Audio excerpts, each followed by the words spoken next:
আলোচনা কৰি মেনসিটি mathematics class 11 exercise number 9.3 question number 21 বিষয় ইয়াতে কোৱা আছে যে এটা গুণোত্তৰ প্ৰগতিৰ তৃতীয় পদটো প্ৰথম পদতকৈ 9 বেছি ইয়াতে কোৱা আছে তৃতীয় পদটোক যদি আমি a বুলি কওঁ যে a3 টো কি আছে যে a1 তকৈ 9 বেছি আছে আৰু দ্বিতীয় পদটো চতুৰ্থ পদতকৈ 18 বেছি আছে আৰু দ্বিতীয় পদটো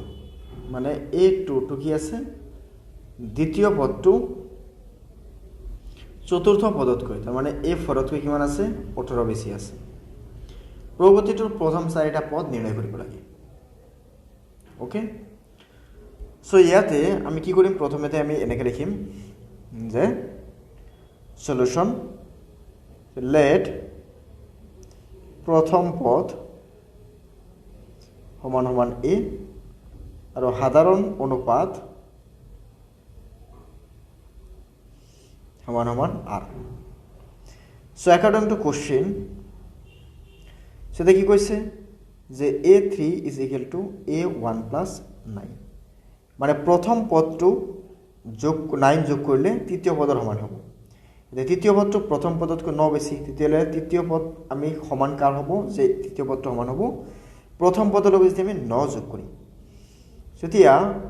a3 ক আমি কি লিখিম a into r square আর এতে প্রথম পদক a বুলি কম আর এতে কিমান আছে 9 আছে এটুক নাম্বার দি দিলো 1 আকৌ সেকেন্ড কন্ডিশনত কি কইছে যে দ্বিতীয় পদটো মানে a2 টো কি আছে যে দ্বিতীয় পদটো চতুৰ্থ পদতকৈ 18 বেছি মানে চতুৰ্থ পদ মানে কি a4 তকৈ কিমান আছে 18 বেছি আছে তেতিয়ালে দ্বিতীয় পদক আমি কি লিখিম ar আৰু ইয়াতে a4 মানে কি আহিব a into r cube plus কিমান আহিব 18 সো এটুক নাম্বার দিলো 2 এতিয়া আমি যদি এটা কাম কৰো আমি যদি 1 ক r এৰে পূৰণ কৰি দিও তেতিয়ালে আমি কেনে পাম 1 ক আমি r এৰে পূৰণ কৰিলে যে 1 into r তেতিয়ালে আমি কি পাম ইয়াতে a r square into r ইয়াতে a into r plus 9 into r তেতিয়ালে আমি ইয়াৰ পৰা পাম a r কিউব যে a r cube is equal to a r plus 9 r so এতিয়া এটা কাম কৰো আমি ইকুয়েশন 2 টো লৈ লও আৰু এটো নাম দিলো সাপোজ 3 সো আমাক 2 কি আছিল a r is equal to a r cube plus কিমান আছিল 18 তেতিয়ালে ইয়াৰ পৰা a r লিখিছো ইয়াতে a r কিউব মানে নাম্বাৰ 3 কি আছিল a r plus 9 r আৰু ইয়াতে 18 টো আগৰ পৰাই আছিল সো আমি লিখি দিছো সো এবাৰ ইয়াৰ পৰা যদি আমি সাপোজ যাও a2 a r বাওফালে লিখিব মাইনাস হ'ব তাৰ মানে a2 a r year cancel যাব a2 18 পজিটিভ আছে ইফালে লিখি হ'ব নেগেটিভ হৈ যাব 18 আৰু ইফালে কিমান আছে 9 r থাকিল সো therefore 9 টো ইফালে লিখি হ'ব -18 লগত ডিভাইড হ'ব ডিভাইড বাই 9 আহিব তেতিয়া ইয়াতে কি আহিব r আহিব তাৰ মানে আমি ইয়াৰ পৰা ক'ব পাৰিম r = কিমান আহিব -2 সো r ভ্যালু আমি -2 পালো এবাৰ আমি কি কৰিম a2 -2 ক আমি 1 নম্বৰ বা 2 নম্বৰ বা 3 নম্বৰ যি কোনো এটা ইকুয়েশনত আমি বহাব পাৰিম সো আমি যদি এটা কাম কৰো এতে যদি আমি ইকুয়েশন 1 ত বহাই দিও ইকুয়েশন 1 ইমপ্লাইজ 1 ত কি আছিল a r square is equal to a plus 9 so ইয়াতে a রাখি দিছো r স্কয়ার r মানে কিমান পাইছো -2 সো -2 স্কয়ার প্লাস এ বাওফালে লিখিব -a is equal to কিমান আছে 9 তেতিয়ালে a into -2 স্কয়ার মানে কিমান 4 minus a is equal to 9 so a into 4 মানে কি 4a minus কিমান আছে a তাৰ মানে ইয়াৰ পৰা আমি 3c is equal to 9 so 3 হ'বলৈ গলে কি হ'ব into হৈ যাব তেতিয়ালে a মানে ইয়াতে 3 নরমাল কি বাৰ যায় 3 বাৰ তাৰ মানে আমি a এৰ ভ্যালু কিমান পালো 3 পালো আৰু আমি r এৰ ভ্যালু কিমান পাইছো -2 so এইবাৰ যদি আমি বহাই দিও এটা কি উলিয়াব দিছে যে প্ৰথম চাৰিটা পদ উলিয়াব লাগে সো প্রথম সাইডে পদ কি আহিব a is equal to তেতিয়ালে কিমান আহিল 3 দ্বিতীয় পদটো কি আহিব ar তেতিয়ালে 3 into -2 3 into -2 তেতিয়ালে কিমান আহিব ইয়াতে -6 তাৰ পিছটো কি আহিব ar স্কয়ার তেতিয়ালে 3 into -2 স্কয়ার তেতিয়ালে 3 into 4 কিমান আহিব 12 তার পিছত কি আহিব a ইনটু r কিউব তার মানে কি আহিব 3 ইনটু মাইনাস 2 কিউব এটাৰ ইয়াৰ মানে কি পাম 3 ইনটু 8 ইকুয়াল টু কিমান আহিব ইয়াতে 24 আহিব আৰু ইয়াতে কিউব আছে সো মাইনাস আহিব সো ইয়াতে মাইনাস 24 আহিব সো ইয়াতে আমি চাৰিটা পদ উলিয়ালো এটা আছিল কোশ্চেন নাম্বাৰ আমাৰ 9.3 21 নম্বৰৰ সমাধান ওকে সো এতিয়া চাম আমি কোশ্চেন নাম্বাৰ 22 কি কোৱা হৈছে সো সব 22 দিয়া আছে কোশ্চেন নাম্বাৰ 22 দিয়া আছে যে এটা গুণোত্তৰ প্ৰকৃতিৰ পিতম পদ কিউতম পদ আৰু আৰতম পদ কেটা যথাক্ৰমে a b c হলে প্ৰমাণ কৰিব লাগে যে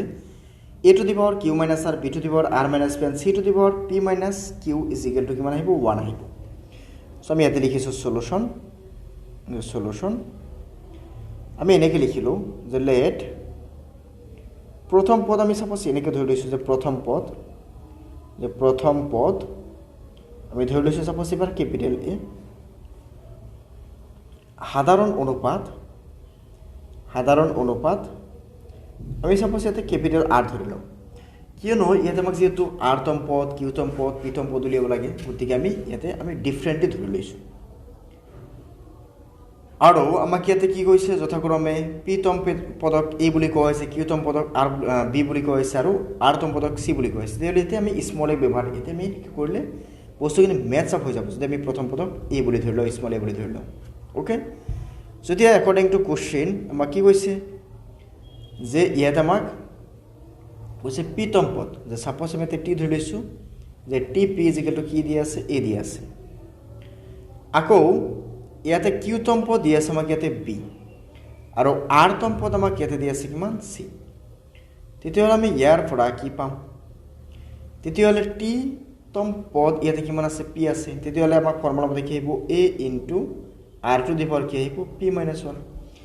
কিমান ফৰ্মুলা কি আছিল a n ৰ ফৰ্মুলা কি আছিল a into r to the power n minus 1 যত a আছিল কি আমাৰ প্ৰথম পদ r আছিল সাধাৰণ অনুপাত তেতিয়াহ'লে কি আহিব p আছে সো p minus 1 আহিব is equal to কি আহিব a আহিব সেকেন্ডত a তেতিয়াহ'লে ইয়াতে কি আহিব ইয়াতে r টু দি পাৱাৰ এটা আহিব q minus 1 is equal to আহিব b থাৰ্ডত আহিব a into r to the power এতে কি আহিব r minus 1 is equal to কি মানে আহিব c আহিব সো নাম্বার দিছ 1 number 2 and this is number 3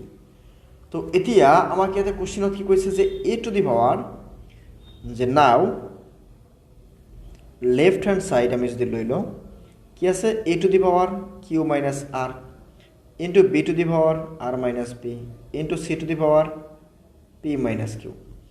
তেতিয়াহ'লে আমি ইয়াৰ পৰা কি লিখিম a to the power q minus r a to the power q minus r আকৌ ইয়াতে a মানে কি আছিল আমাক a মানে আমাক আছিল ইয়াতে a into r to the power p minus 1 আৰু এই গোটেইখিনি পাৱাৰ আছে কিমান q minus r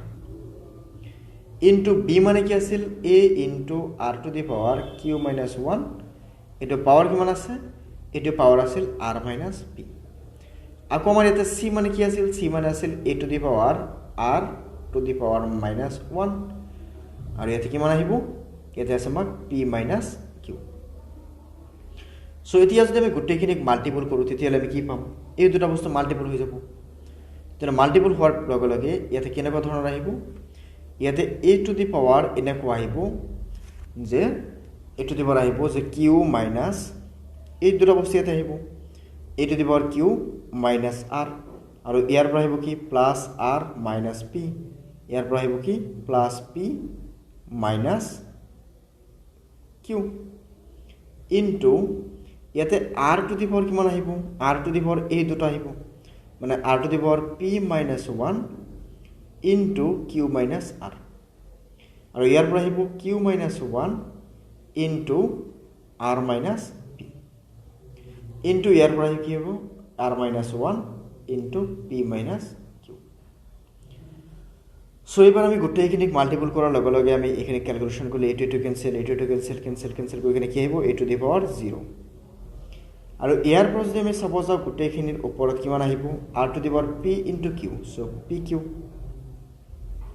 মাইনাস কি আহিব pr মাইনাস কি আহিব q প্লাস কি আহিব qr তাৰ পিছত আমি চাবলৈ গলে আমি এই গোটেইখিনিক যদি মাল্টিপল কৰো নেকি গোটেইখিনিক মাল্টিপল কৰাৰ পিছত আমি গোটেইখিনিৰ পৰা পাৱাৰ কিমান পাম এতে 0 পাই যাম তেতিয়াহ'লে কিমান আহিব 1 into 1 is equal to কিমান আহিব 1 is equal to right hand side ইয়াতে এটা বস্তু চাব ইয়াতে এটা বস্তু কি আহিব মাজত ইয়াতে প্লাস আহিব তে মাজত এটা প্লাস আহিব যেহেতু আমাৰ কি আছে ভূমি একেবাৰে পূৰণৰ ক্ষেত্ৰত ঘাত কি কৰিব লাগে যোগ কৰিব লাগে ঠিক আছে এটা আছিল কোশ্চেন নাম্বাৰ 22 ৰ সমাধান সো আমি পৰৱৰ্তী ভিডিওতে আমি কোশ্চেন নাম্বাৰ 23 বিষয়ে আলোচনা কৰিম সো নিশ্চয় আমাৰ চেনেলটো সাবস্ক্ৰাইব কৰি ল'ব তাৰ লগতে বেল আইকনটো দবাই ৰাখিব আৰু